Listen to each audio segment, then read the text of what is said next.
So here's Dr. Jane to read another book.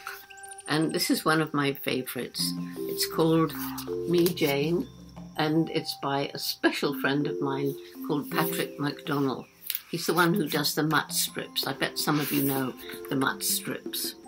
And it's actually a very special book because he dedicated it to me. So it's very precious. It's about me when I was a little girl, and my dreams.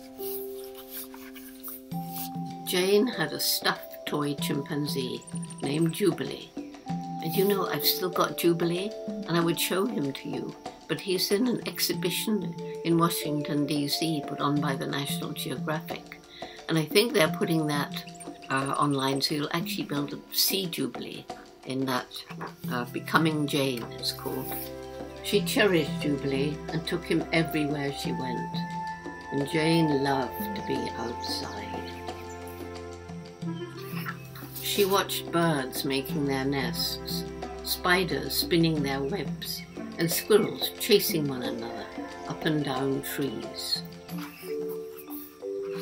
Jane learned all that she could about the animals and plants she studied in her backyard and read about in books.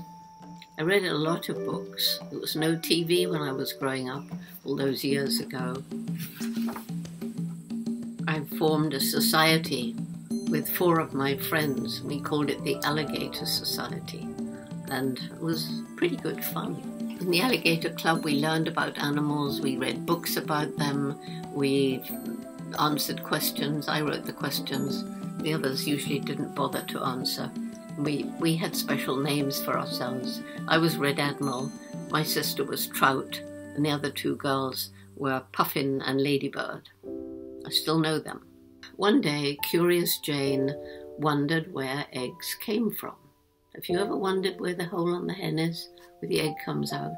So she and Jubilee snuck into Grandma Nut's chicken coop. We were staying there for a holiday, my mother and I.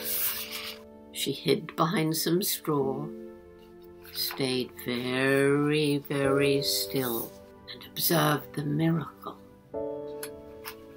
It was a magical world for Jane, full of joy and wonder. And Jane felt very much a part of it.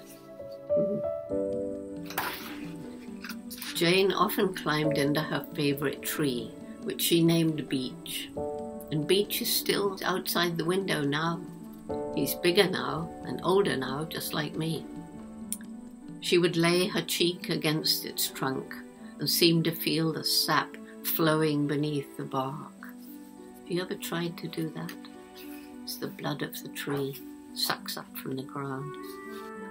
Jane could feel her own heart beating, beating, beating. With the wind in her hair, she read and reread the books about Tarzan of the Apes, in which another girl, also named Jane, lived in the jungles of Africa. Jane dreamed of life in Africa too. A life living with and helping all animals. At night, Jane would tuck Jubilee into bed, say her prayers, and fall asleep. To awake one day to her dream come true. Such a special picture. That's the dream come true. Me and Flo's son, Little Flint. So I hope you enjoyed that book. At the back there's some talking about me, and then a message from me, and I'll read you the message. A message from Jane. Each one of us makes a difference. We cannot live through a single day without making an impact on the world around us. And we have a choice. What sort of difference will we make? The life of each one of us matters in the scheme of things, and I encourage everyone, especially young people, to make the world a better place for people, animals, and the environment. And join our program for young people, Roots and Shoots, which is in 65 countries now. Young people from kindergarten through university. Children are motivated when they can see the positive results their hard work can have. As I travel, I meet hundreds of Roots and Shoots groups. They're always eager to tell Dr. Jane what they've been doing and how they're making a difference in their communities.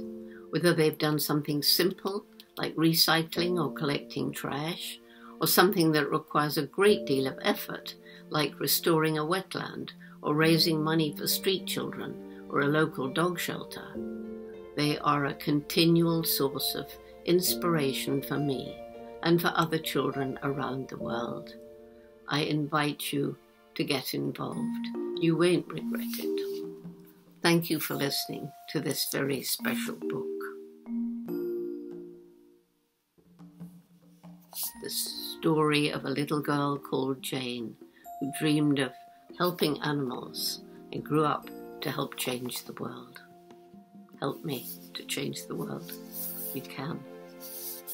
You can. Thank you.